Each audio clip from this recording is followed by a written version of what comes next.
தமிழ்நாட்டோட கடன் 10 லட்சம் கோடியை தொட போகுதா? இந்த இடைக்கால பட்ஜெட்டால மக்களுக்கு என்ன லாபம், என்ன நஷ்டம்? இந்த இடைக்கால பட்ஜெட்ல அதிமுக பண்ண அமுளி துமுளி என்ன, இதுக்கு திமுக பண்ண வேலை என்ன? ஹாய், நான் உங்க தேவா. வாங்க இதை பத்தி டீட்டெயிலா தெரிஞ்சுக்கலாம். இந்த இடைக்கால பட்ஜெட் அப்படிங்கிறது என்ன அப்படின்னா, இப்போ எலெக்ஷன் ஸ்டார்ட் ஆக போகுது. இந்த கொஞ்ச மாசத்துல ஏற்கனவே இருக்க நலத்திட்டங்கள்லாம் இருக்குல்ல, அதுக்காக நிதியை ஒதுக்குறதுக்கான ஒரு டெம்பரவரி பட்ஜெட் தான் இந்த இடைக்கால பட்ஜெட். இந்த பட்ஜெட்ல எதுக்கெல்லாம் நிதி ஒதுக்கி இருக்காங்க அப்படிங்கிறத ஃபர்ஸ்ட் பார்ப்போம். மாணவர்களுக்கு ஏற்கனவே பாத்தீங்கன்னா புதுமை பெண் திட்டம் அப்படின்னு சொல்லிட்டு பெண்களுக்கு உதவித்தொகை ஒதுக்கி இருக்காங்க.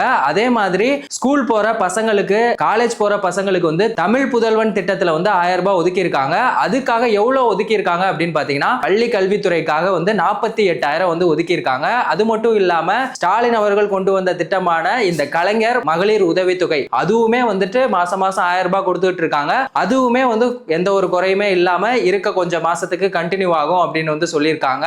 அது மட்டும் இல்லாம இந்த பேருந்து மகளிர் விடியல் பயணம் இருக்குல்ல, இந்த பழைய பேருந்தெல்லாம் மாத்திட்டு புதுசா பேருந்துகள் விடணும் அப்படின்னு சொல்லிட்டு 12,000 பேருந்துகள் புதுசா விட போறதா சொல்லியிருக்காங்க. இதுலதான் நமக்கு ஒரு ட்விஸ்ட் இருக்கு. இதை பத்தி தான் நம்ம டீடைலா கொஞ்சம் பேசணும். என்ன அப்படின்னா, இந்த சிட்டில இருக்க பேருந்துகள்லாம் பாத்தீங்கன்னா நல்ல கண்டிஷன்ல தரமானதா தான் இருக்கு. ஆனா இந்த கிராமத்துல இருக்க பேருந்துகளோட நிலைமை எவ்வளவு மோசமா இருக்கு தெரியுங்களா? பழைய இயம்பித்தாலைக்கு பேரிச்சப்பளம் அப்படிங்கிற கண்டிஷன்ல தான் இருக்கு. ஆனா இதுக்கு முன்னாடி உதயநிதி ஸ்டாலின் அவர்கள் பேசும்போது என்ன சொல்லியிருக்காங்க அப்படின்னா, எத்தனை பஸ் இருந்தாலும் எல்லாத்தையும் ஓவர்டேக் பண்ணி பிங்க் பஸ் தான் டாப்ல வரும் அப்படின்னு சொன்னாங்க.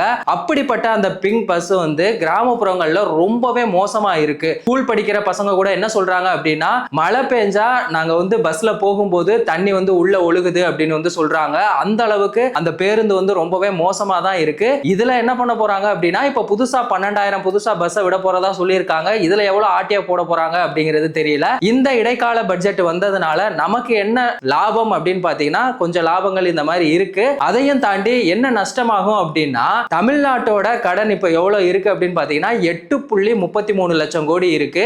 இந்த வருடத்தோட கடைசியில அது 10.14 லட்சம் கோடியா உயர போகுது அப்படின்னு சொல்றாங்க.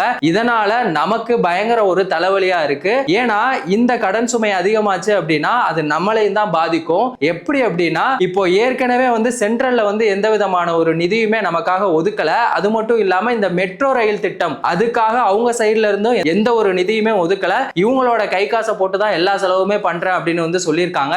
அதனால இந்த கடனை கட்டுறதுலயே நம்மளோட மொத்த வாழ்க்கையும் போயிடும் அப்படிங்கிற மாதிரி தான் இருக்கு. ஒருவேளை இந்த மாதிரி வந்துச்சு அப்படின்னா இந்த பஸ் பேரோட ரேட் எல்லாம் இன்க்ரீஸ் ஆயிரும் அப்படின்னு சொல்றாங்க. அது மட்டும் இல்லாம இந்த கடன் அவங்க எப்படி அடைக்க போறாங்க அப்படின்னு பாத்தீங்கன்னா, நம்மளோட வரி பணத்துல இருந்து தான் அடைக்க போறதா சொல்றாங்க. அதாவது நம்ம கட்டுற அந்த ஜிஎஸ்டி, இந்த பெட்ரோல் வரி, சொத்து வரி, தண்ணீர் வரி, இந்த வரி பணத்துல இருந்து ஒரு 20% இந்த கடன் கட்டுறதுலயே போயிடும் அப்படின்னு சொல்றாங்க. அப்படி ஒருவேளை போச்சு அப்படின்னா நமக்கு வரக்கூடிய நலத்திட்டங்கள் எல்லாமே நாசமா போயிடும். அது ரொம்ப கம்மி ஆயிடும். அந்த ஒரு சூழ்நிலை தான் இப்ப இருக்கு. அது மட்டும் இல்லாம ஃபியூச்சரை யோசிச்சு பாருங்க. இப்ப குழந்தைகளா இருக்கவங்க நாளைக்கு வளரும் போது அவங்க வரி பணம் கட்டுறாங்க அப்படின்னா அதுவுமே இந்த கடன் கட்டுறதுல தான் போயிடும். ஏன்னா இவங்க வாங்கி வச்சிருக்க கடனை ஒரே வருஷத்துல எல்லாம் அடைக்க முடியாது. எப்படியும் ஒரு 10ல இருந்து ஒரு 20 வருஷமாவது ஆயிடும். அந்த ஒரு நிலைமையில தான் இருக்கு. இது ஒரு பக்கம் இருக்க, நேத்து நடந்த அந்த இடைக்கால பட்ஜெட்ல அதிமுக ஒரு அமுளி துமுளி பண்ணிருக்காங்க. என்ன பண்ணிருக்காங்க அப்படின்னா, காது குத்து விழா வைக்கிறோம் அப்படின்னு சொல்லிட்டு ஒரு பத்திரிகை ஒன்னு ரெடி பண்ணிட்டு வந்திருக்காங்க. அதுல என்ன சொல்லிருக்காங்கன்னா, திமுக 4.5 வருஷம் ஆட்சியில இருந்திருக்காங்கல்ல, அதுல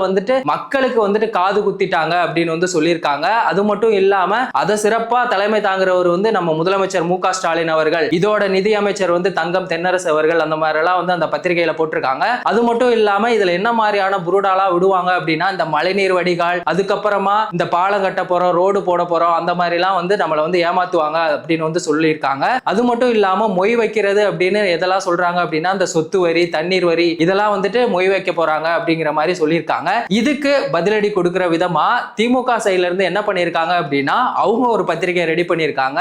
அது மொட்டை அடிக்கிற விழா அப்படின்னு சொல்லி நம்ம எடப்பாடி பழனிசாமி அவர்களுக்கு ரெடி பண்ணிருக்காங்க. 2019ல இருந்து நீங்க தொடர்ந்து 10 வருஷமா நீங்க தோத்துக்கிட்டே இருக்கீங்க. அதுக்காக நாங்க உங்களுக்கு மொட்டை அடிக்க போறோம். அது மட்டும் இல்லாம 11வது முறையும் நீங்க தோல்வியை தழுவ போறீங்க அப்படின்னு சொல்லியிருக்காங்க. 11 தோல்வி அடிமைசாமி அப்படின்னு ஒரு பட்டத்தையும் வேற கொடுத்திருக்காங்க. இது யாரோட தலைமையில நடக்க போகுது அப்படின்னு பாத்தீங்கன்னா, பாஜகவோட தலைமையில தான் நடக்க போகுது. அவங்க தான் ஓனர் அப்படிங்கிற மாதிரியும் சொல்லியிருக்காங்க. அது மட்டும் இல்லாம பின் குறிப்பு அப்படின்னு சொல்லி போட்டு என்ன சொல்லியிருக்காங்க அப்படின்னா, மொய் வைக்கிறவங்க டேபிளுக்கு அடியில படுத்துக்கிட்டே தான் வரணும் அப்படின்னு சொல்லி கலாய்ச்சிருக்காங்க. நீங்களே இப்படி மாத்தி மாத்தி கலாய்ச்சிட்டீங்கன்னா நாங்களா என்ன என்னடா பண்றது அப்படிங்கிற மாதிரி தான் இவங்க பண்ணது இருக்கு. இந்த இடைக்கால பட்ஜெட்டை பத்தி உங்களோட கருத்து என்ன? இது மக்களுக்கு லாபமா இல்ல நஷ்டமா? இவங்களே மாத்தி மாத்தி கலாய்ச்சிக்கிறத பத்தி நீங்க என்ன நினைக்கிறீங்க அப்படிங்கிறதையும் மறக்காம கமெண்ட் செக்ஷன்ல சொல்லுங்க. வேறொரு வீடியோல வேறொரு கண்டென்ட்ல நம்ம திரும்பவும் சந்திப்போம்.